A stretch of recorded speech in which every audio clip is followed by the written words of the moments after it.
Welcome back to Access Anime. I'm Henshin Ikeda, and today I'll be doing a walkthrough review of JoJo's Bizarre Adventure Episode 10. Now, if you remember from last episode, we see JoJo getting married to Arena, and they actually have a honeymoon in the US. Now, that's where their honeymoon is going to be, but in order to get there, they have to take a boat, so they'll be traveling by sea. So that's kind of interesting. Then moving on past that, we find out Dio, he is still alive, but he only has a head, no lower body, and he was actually saved by the Chinaman, so that's kind of interesting. Now we find out he's on the same boat as JoJo and Arena are for their honeymoon, and he wants JoJo's body so he can become whole again. So that's kind of interesting. Now we do find out the Chinaman does in fact attack JoJo, and he ends up getting defeated by JoJo, and his body is now in the gears of the boat.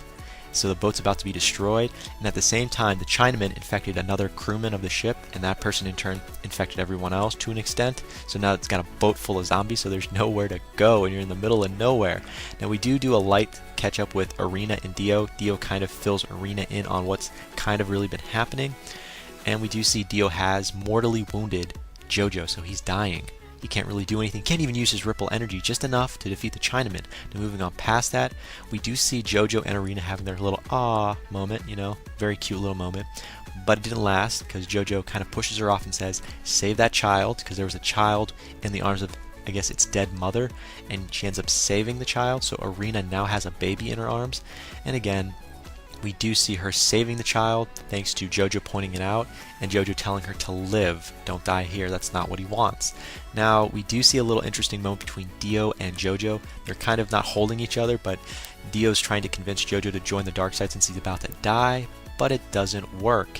And eventually Dio's head is now in JoJo's arms toward the end. Like JoJo manages to grab Dio when he's about to attack him with whatever power you think he has left. But again, JoJo and Dio die at the end of the episode. Wow, I did not see that coming. Really? I mean, it's JoJo's Bizarre Adventure. What, no JoJo now? Not yet, anyways. I'll get to that later. Moving on past that, we do find out Arena, as well as a child she was holding and saving, they're now in the coffin that belonged to Dio, and they survived. The ship's been destroyed, Dio and JoJo were dead, but she's alive. And she's pregnant, and that's where we end that episode. And again, I'll hold my final thoughts, my rating at the end of the clip, so stay tuned. But let's dive right in. Now we open up this episode with Speedwagon. It's been 49 to 50 years. That's an interesting time skip. Wow. Now we find out he's getting off of a plane. We don't know where he's at. Now we do find out he's now an oil baron. He made all of his money in the US, so that's definitely interesting. Now moving on past that, we see Strats. He's meeting him at this little airport, and they're actually heading to Mexico. Now what we do find out, apparently Speedwagon, he sponsored some type of expedition in Mexico, and they found a ruins, I guess, so they're doing an expedition in a ruin, and they make a discovery of multiple stone masks. I'm like, really?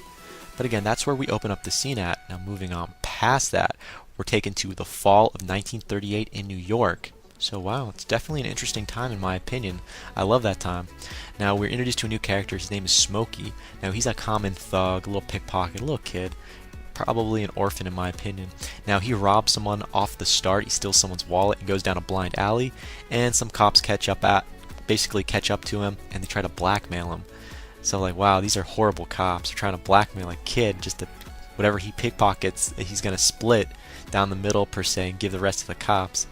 Now we do see this guy that's 6'4" appear out of nowhere and says he knows the kid, he gave him that wallet, even though that's a lie. And we find out this guy that's 6'4" is JoJo. But not the JoJo we remember, this is JoJo's grandson. So this is kind of interesting. Now what we do find out is he is an Englishman, but he is no gentleman, by no means. Now this chubby cop has like boogers, I guess, pulls it out of his nose and puts it on JoJo's face, and it pisses JoJo off. And eventually, he takes out the cop. I was like, wow, this kid he's not a gentleman, but I love his style. It was an amazing fight. It gets better. The second cop reaches for his gun, but JoJo's like, if you reach for that trigger, if you reach for that gun, I'm gonna take out your finger before you can even pull it. And the cop doesn't believe him, and he has this ripple energy that comes out straight through his little soda, well, not a soda can, but a glass Coke bottle, and the cap comes right off and explodes, takes the cop's finger off, and he's defeated. Now he instantly has one of those little commercial moments where he's drinking his Coke. It looks amazing. And then he comes to the conclusion, crap, Grandma Arena didn't want me to do this, like, what? Grandma Arena, so Arena, which is JoJo's wife, she's still alive, and that's his grandmother's, so it makes sense. Now, apparently he takes Smoker and they get the hell out of Dodge, they leave. And that's the end of that scene. Now moving on, we're taken back to the ruins. Now what we do find out is there is a man within these ruins that is embedded in it.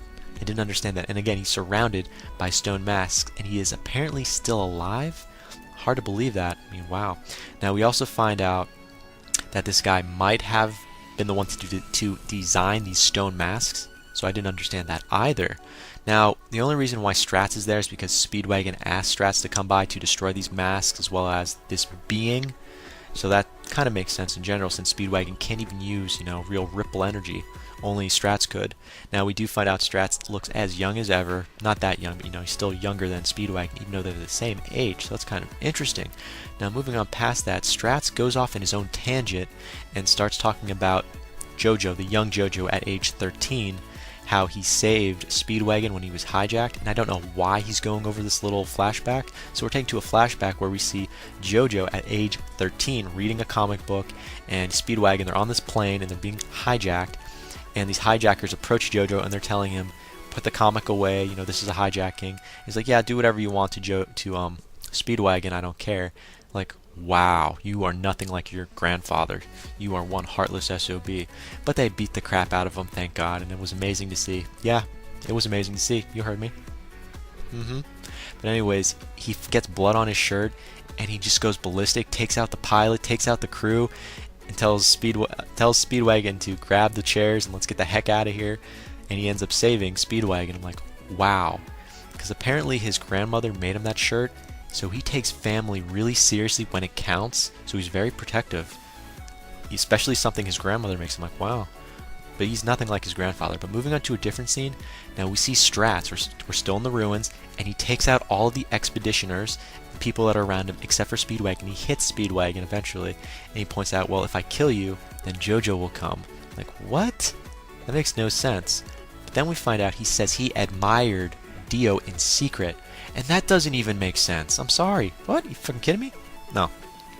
But it gets a little weirder. He puts on the stone mask and he says, I'm going to take your blood, Speedwagon, to transform into a vampire. In general, he's decaying, so even with all this ripple energy, he's still going to die, so he figured now is the perfect time to switch sides. So he does.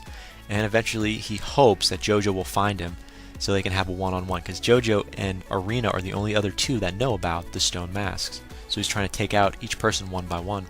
And again, that's where we end that scene. So Speedwagon is now dead, and Strats is transformed into a vampire. Wow. Did not see that coming. Now we are taken to a different scene. It's been 2 years, and we see Smokey. He's now part of the Joystar family. He's now considered part of the family. Now we saw an interesting little scene with JoJo in a taxi cab. Kind of funny. Then we see him asking his grandmother after she gets into the cab, did you and Speedwagon have something after grandfather passed away? She beats the crap out of him. Now we are taken to a different scene. We're in a restaurant. Now, just before we hit the restaurant, we're like driving to the restaurant. Arena does point out some interesting information.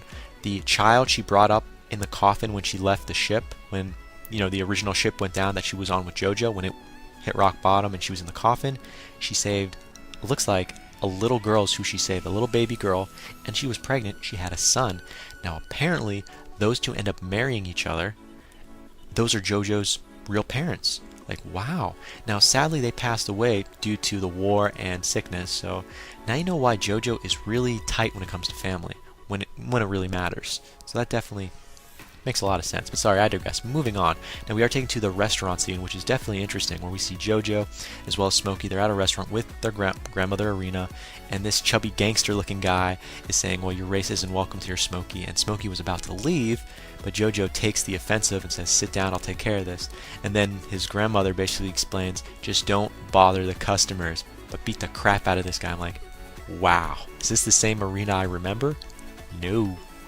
But wow, and she definitely looks a lot more decrepit and older, just had to point that out. But sorry, I digress. Moving on, now we do see JoJo versus this gangster, and he's pointing out, just before this gangster can pull out any weapons, he's like, yeah, your brass knuckles are in your back pocket, and this is what you're going to say next, and this is what you're going to say next. I'm like, wow, he's really pushing his luck, and he was right, by the way.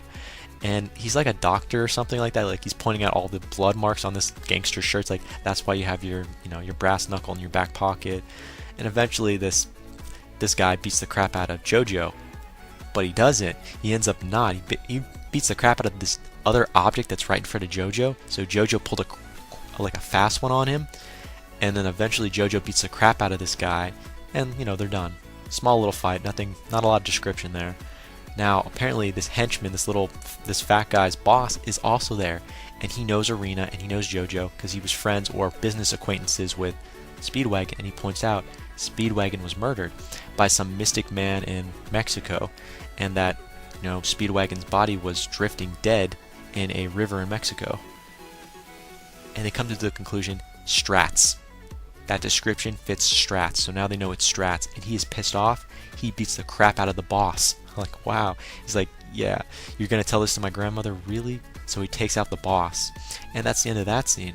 Now moving on, we go to a different scene where we see JoJo and Smokey. They're at a little cafe, and they're looking at breast enhancements for $1.25. I was like, really? Oh, I started laughing when I saw that. Now JoJo apparently knows someone that's outside, looks familiar, and he makes up a random excuse to go outside, and he's playing dumb. He's like, do I know you? No, I saw your fangs. Do I know you? And eventually we find out it's Strats, and he's a full vampire now. I was like, wow. And Strats isn't hiding, and he attacks JoJo right off the bat. I'm like, crap, JoJo, you're screwed. We know you can use somewhat of the ripple energy, but we don't know to what extent. And it looks like JoJo's it's the end of the line, he's gonna die. He pulls out a Thompson machine gun. So I was like, bam, right on you, man. He shoots the hell out of Strats. Like, he points out its main it'll just slow you down, but that's for Speedwagon. And he puts 1,000,000 holes, well, I don't know, like 1,000,000, but like 1,000 different holes inside of Strats, and that's where the episode ends. So final thoughts. Holy shit, JoJo, you're nothing like your grandfather. You're not a gentleman. You're an arrogant bastard, but you're the good kind.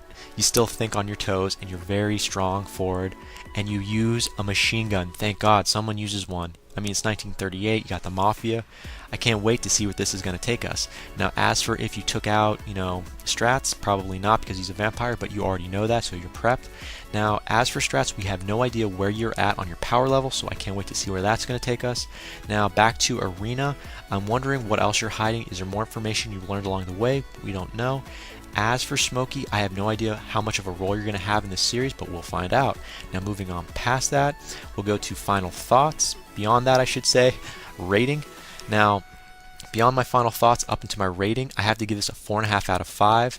Only reason I'm saying a 4.5 out of 5 is because it definitely wowed me. I was amazed by this episode, only because the battle scenes were short, but it's because they were short they were worth watching. They were very graphic, nothing was left out, and it was like amazing in general. So I was wowed. I can't help it. Now, there wasn't a lot of drama or emotion. I mean, we see, JoJo and his grandmother with a couple funny scenes, and that was about it. And maybe, JoJo and Speedwagon, how he saved him.